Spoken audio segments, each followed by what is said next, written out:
grandes gênios da pintura.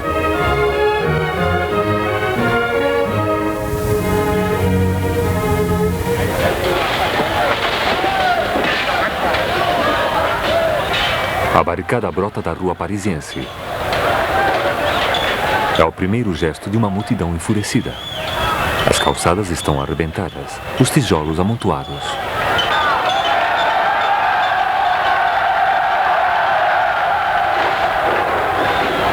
Se acumulam barreiras, árvores, faróis.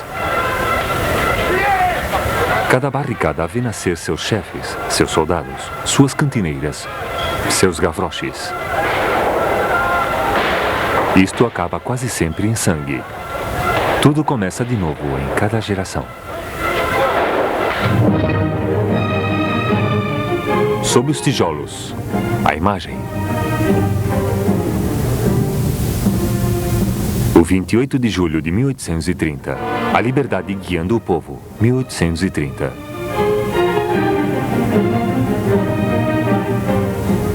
Eugène Delacroix.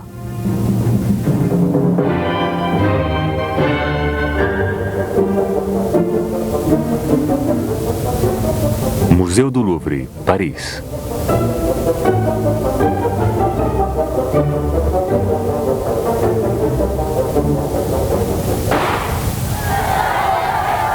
Em 1830, o 26 de julho, o rei Carlos X suspende a liberdade de imprensa, dissolve as câmaras, modifica as eleições, provocando 3 dias de tumultos às Três Gloriosas.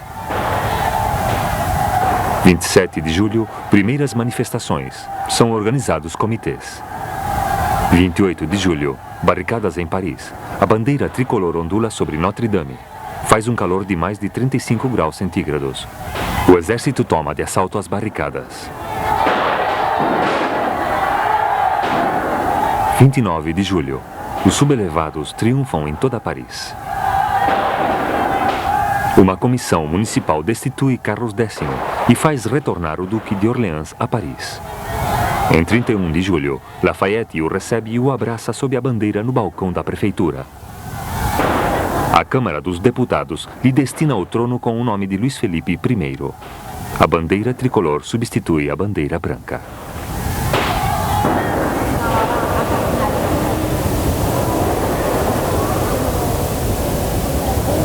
Um quadro de 2,60 metros de altura, por 3,25 metros de comprimento.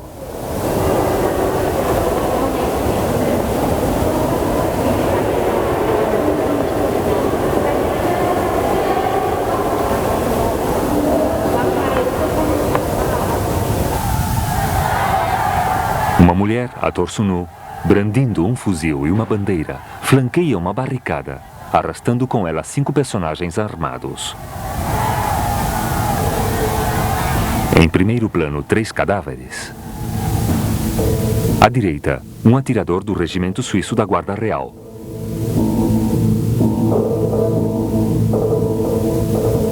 Capote cinzento azulado, enfeite escarlate no pescoço, polainas brancas e sapatos baixos. Seu chapéu caiu. Ao lado, um couraceiro da Guarda Real. Couraça, presilhas brancas, luvas de couro claras.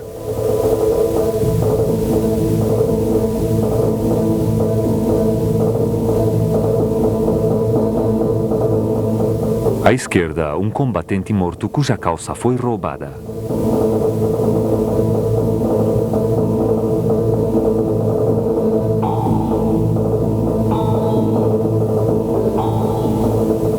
Dois meninos.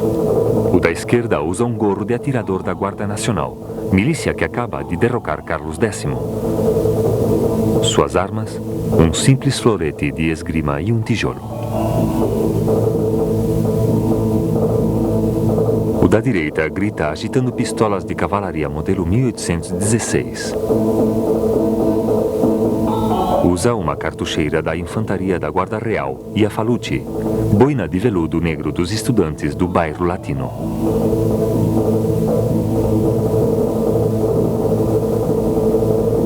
Três homens. O primeiro usa uma grande boina, o avental protetor de manufatureiro e uma bandeirola arrebatada a um soldado. Levanta um sabre das companhias de elite da infantaria, modelo 1816, chamado briquet.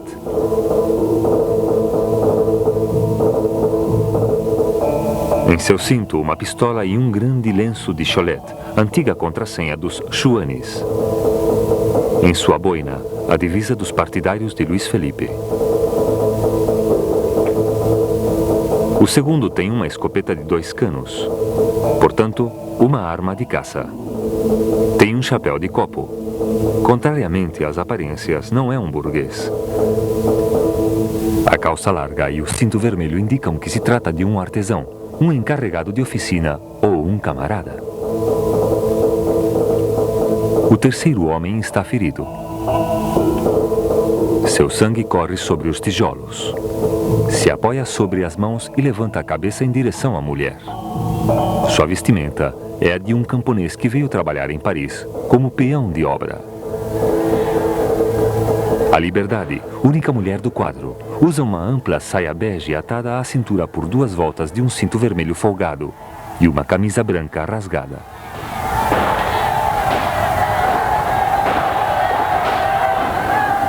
Na sua mão esquerda, um fuzil de infantaria modelo 1816, com baioneta no cano. Na sua mão direita, uma bandeira tricolor. Nascida com a Revolução Francesa, a bandeira que unia as 2 cores de Paris, o azul e o vermelho, e o branco da antiga monarquia, foi convertendo-se no mundo inteiro no emblema da liberdade.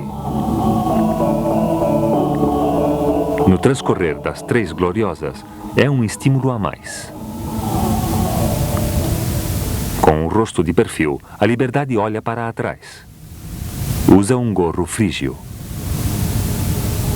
O gorro frígio, chapéu da antiga Pérsia adotado em Roma pelos escravos liberados, se converte durante a Revolução Francesa em um emblema oficial.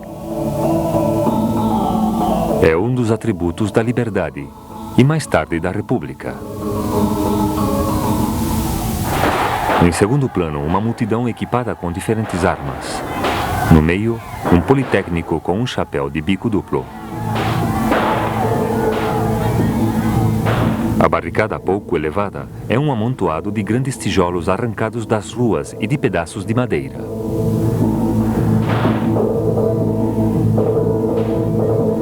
Ao pé dos edifícios, ao longe, um destacamento da Guarda Real em roupa de campanha. Vários soldados estão disparando. Acima, as torres de Notre-Dame de Paris. Há uma bandeira içada no topo. Delacroix escolheu a catedral e não a prefeitura. No momento em que pinta seu quadro, seu amigo Victor Hugo está escrevendo Notre-Dame de Paris. Para o pintor, como para o novelista, a catedral é o símbolo do povo, de sua espontaneidade. Mais tarde, Victor Hugo escreve Os Miseráveis. Gavroche morre nas barricadas após ter se mofado dos soldados. A relação com o personagem de Delacroix fez-se por si mesma.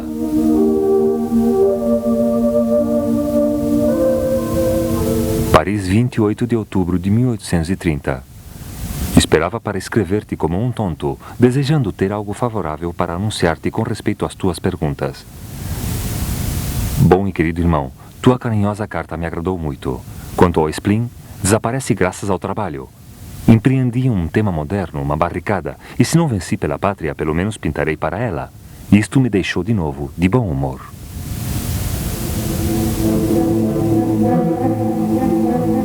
Em julho de 1830, Delacroix assiste aos combates, junto com Ingres. Théveria e outros artistas participam na proteção do Museu do Louvre. Tem 33 anos, já é famoso. No Salão de 1822, seu Barca de Dante é comprado por Luís XVIII. Em 1824, o Matança de Quio é adquirida por Carlos X. Em 1827, o quadro A Morte de Sardanapali armou um escândalo. Mas ao ser rei, Luís Felipe lhe encomendara vários quadros, como a conquista de Constantinópolis pelos cruzados.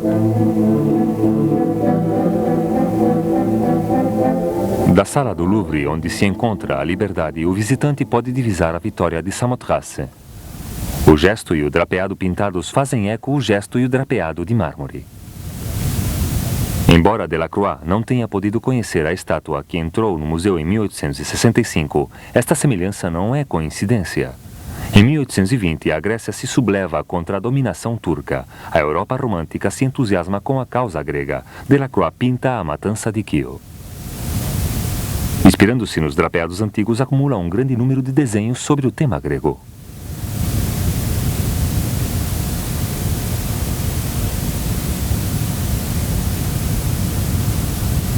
Desenha as mulheres que se arrojaram ao vazio com seus filhos para escapar dos turcos. Em 1827, a Grécia termina sobre as ruínas de Missolonghi. Uma mulher de seios parcialmente à vista se ergue sobre um amontoado de pedras.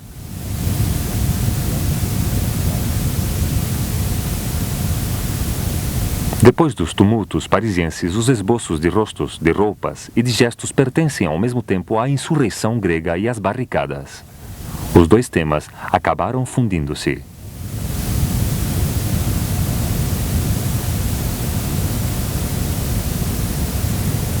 Delacroix termina sua liberdade durante o inverno de 1830 e o apresenta no salão no verão seguinte. Temos direito a reprovar o Sr. Delacroix por ter dado um tom tão apagado à sua barricada? Ele estava ali. O autor do Matança de Quío ficou muito abaixo do seu nível este ano. A ceia do 28 de julho é, em minha opinião, uma carga bastante negativa contra a liberdade. Eis aqui a revolução tal como a quiseram fazer os doutrinários, isto é, um objeto de horror e de repugnância.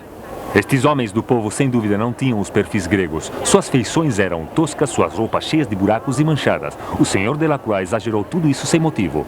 Vimos toda esta gente na rua e a encontramos de novo, admiravelmente pintada, não, Sr. Delacroix? Os heróis do Sr. Delacroix são falsos e feios. Esse rosto sem caráter, esse corpo meio nu, esse peito deformado cujas carnes estão depauperadas, certamente não correspondem nem ao pensamento do pintor, nem à ideia que temos da liberdade nobre e generosa que triunfou em 28 de julho. E o seu peito, que está todo nu e sujo, é bastante indecente. Ah, Sr. Delacroix, devia ter lavado a sua filha. Deus, que suja está! Como pôde unir a sua jovem figura a um peito que já está todo maculado? O peito e os braços da liberdade têm um tom algo sujo, admito, mas esse tom não carece de fineza. Ataques e elogios se repartem entre a esquerda e a direita. De espírito mais aristocrático, Delacroix não tem nada de revolucionário, embora revolucione a pintura. Em ambos lados, o que lhe reprovam, sobretudo, é o realismo de seus personagens e essa mulher nua em plena rua. Na pintura, a nudez obedecia a normas estritas. Os seios da liberdade manchados de pólvora e a discreta pelosidade de sua axila são percebidos como rasgos de mau gosto.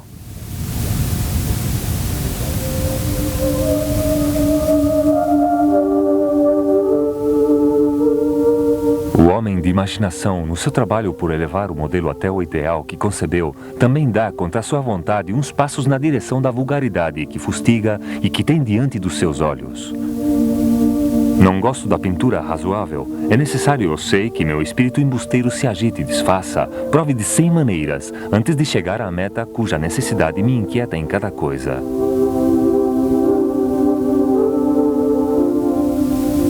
No salão de 1831, o Ministério do Interior compra a liberdade para o Museu de Luxemburgo. 2 anos depois, a liberdade, considerada como um tema demasiadamente político, é retirada do museu e restituída ao pintor. 1848, o Louvre reclama o quadro. 1852, Segundo Império. Julgado uma vez mais subversivo, o quadro é devolvido às reservas. 3 anos depois, sai daí para a Exposição Universal. Delacroix o retoca naquele momento. Escurece talvez o vermelho escarlate do gorro para atenuar o seu aspecto revolucionário. Em 1863, Delacroix morre na sua casa da rua de Furstenberg. 11 anos mais tarde, a liberdade é colocada no Louvre.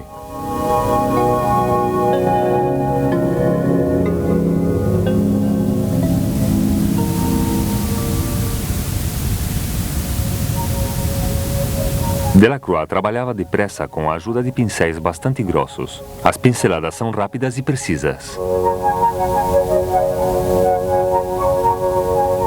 Frequentemente dispostas em curva, reforçam o aspecto sinuoso e turbulento da liberdade.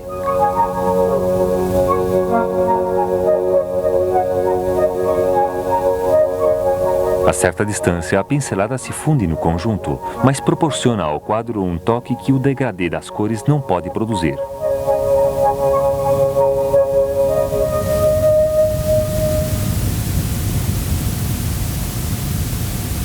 A fatura é firme, brutal e aprofundada no primeiro plano do quadro, a zona mais dramática, e nas zonas de tensão do segundo plano.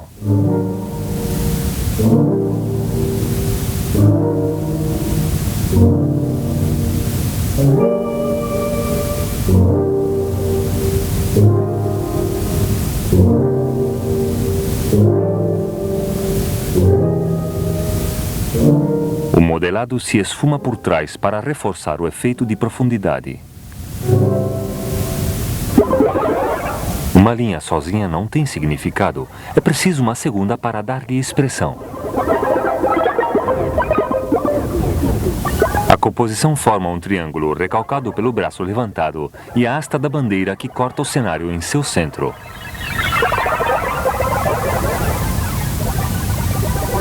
Uma sucessão de linhas oblíquas cria ritmos entrecortados.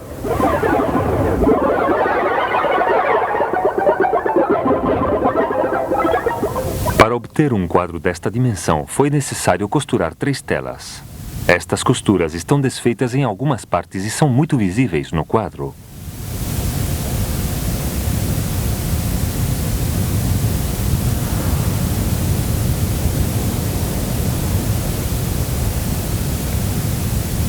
Os raios-x mostram que o suporte é um quadro grosso e irregular, 14 fios de urdimento e 11 fios de trama por centímetro quadrado. Os raios-x também revelam vários arrependimentos. Numa primeira versão, Delacroix havia pintado a liberdade de frente.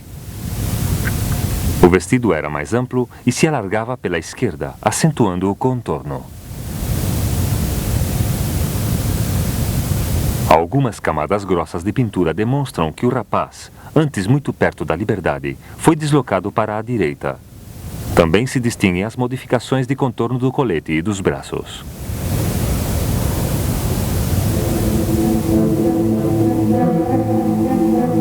Sobre o fundo claro que vai do bege ao cinza pálido, Delacroix primeiro desenhou com um pigmento pardo resinoso para depois pôr suas cores.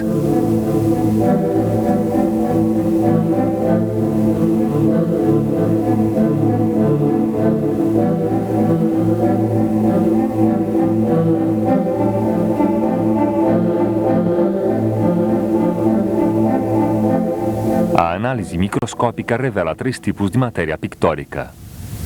Primeiro tipo, uma camada espessa reforça o esboço e só alguns leves toques dão forma a um relevo ou um drapeado.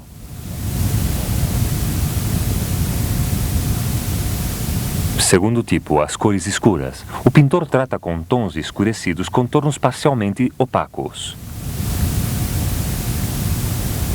Terceiro tipo, algumas cores retocadas atentamente. O gorro da liberdade mostra a camada clara de preparação, uma grossa camada amarelada, uma camada vermelha, uma camada bege avermelhada, uma camada violeta de grãos azuis, uma camada amarelada de grãos vermelhos, um reforço de contorno alaranjado, uma camada de verniz. As análises detectaram pequenas quantidades de cádmio. No entanto, o amarelo do cádmio só apareceu 20 anos depois de terminado o quadro. Delacroix fez efetivamente alguns arranjos quando recuperou seu quadro por certo tempo. Delacroix foi influenciado por Veronese, Rubens e Turner. Fabrica gamas muito ricas de cinzas coloridos, partindo só de uns poucos pigmentos. O inimigo de toda tonalidade é o cinza.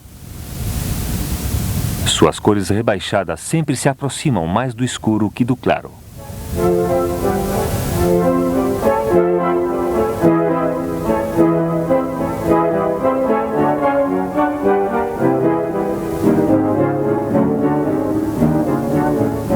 joga primeiro com as oposições de claridade. Numa mesma zona, alterna e opõe as sucessões de claros e de escuros.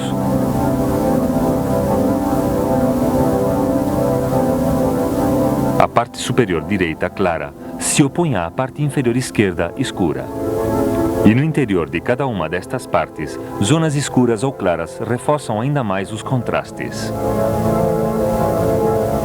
O claro escuro dá o relevo pela disposição das sombras e os claros postos em relação ao fundo. O pintor também joga com contrastes brutais de cores. Em cada zona, multiplica e opõe as cores, e em particular aquelas complementares. Duas cores complementares são diametralmente opostas no círculo cromático.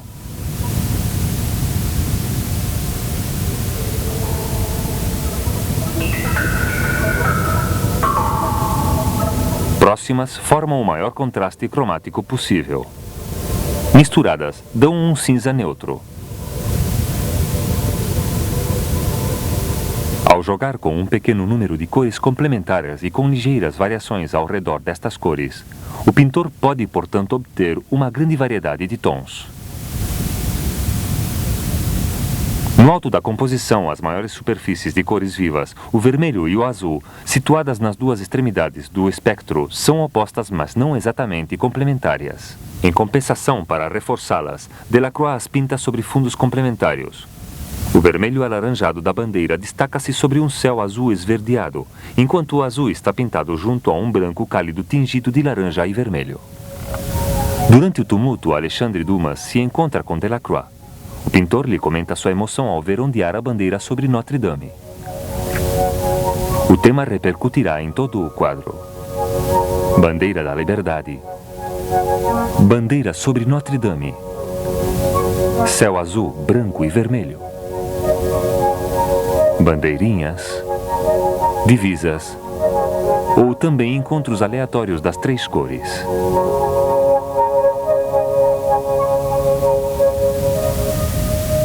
A gama azul, branco, vermelho não data da bandeira tricolor.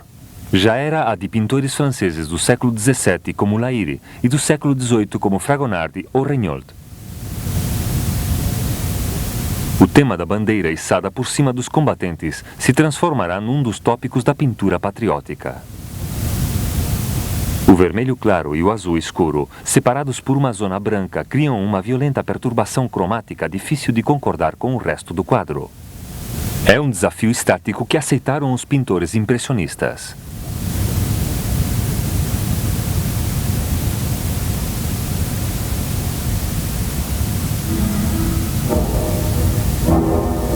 Na parte inferior do quadro, o mundo dos mortos, sinuosos, sombrios, próximos à terra. Os próprios cadáveres formam uma barricada. Em cima, os vivos, turbulentos, claros, erguidos sob o céu. Estão dispostos a atravessar o espaço dos mortos. O ferido se situa na fronteira entre os dois mundos.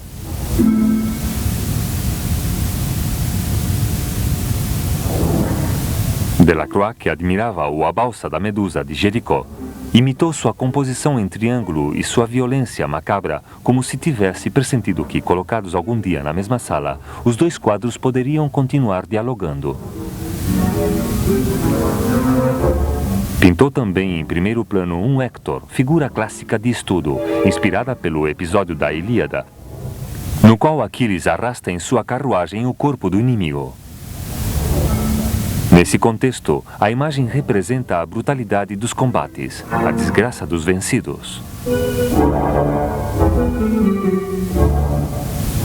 O Homem do Sabre, monárquico, liberal. O Homem do Chapéu, futuro radical de 1848. O Homem Ferido, camponês convertido em operário. Os Gavroches, vagabundos agitadores. O Politécnico, único burguês, situado muito atrás, formam o aglomerado alegórico da insurreição popular.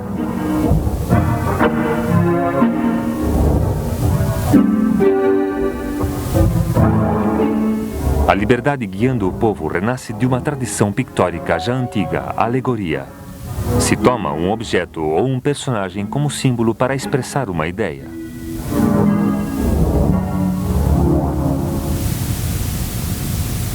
A mulher armada, guerreira e protetora aparece com frequência na história. Antigas deusas como Atenea ou figuras da religião, da paz, da vitória.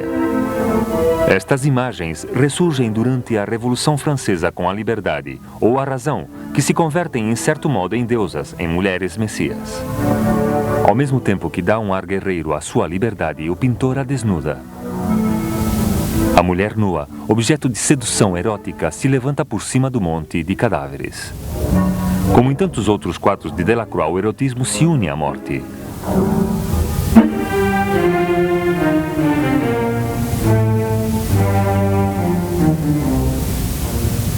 Partindo de um tema moderno, a barricada de 1830, Delacroix inventa uma alegoria de múltiplos sentidos.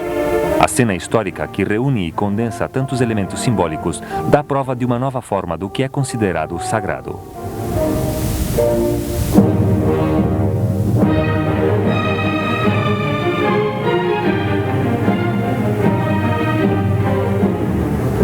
A terra se opõe ao céu, o escuro ao claro, o azul ao vermelho.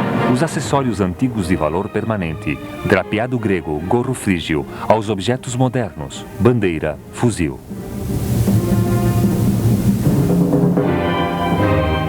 Porém, todas estas oposições fazem voltar a uma oposição fundamental: a dos mortos sacrificados e os vivos triunfantes.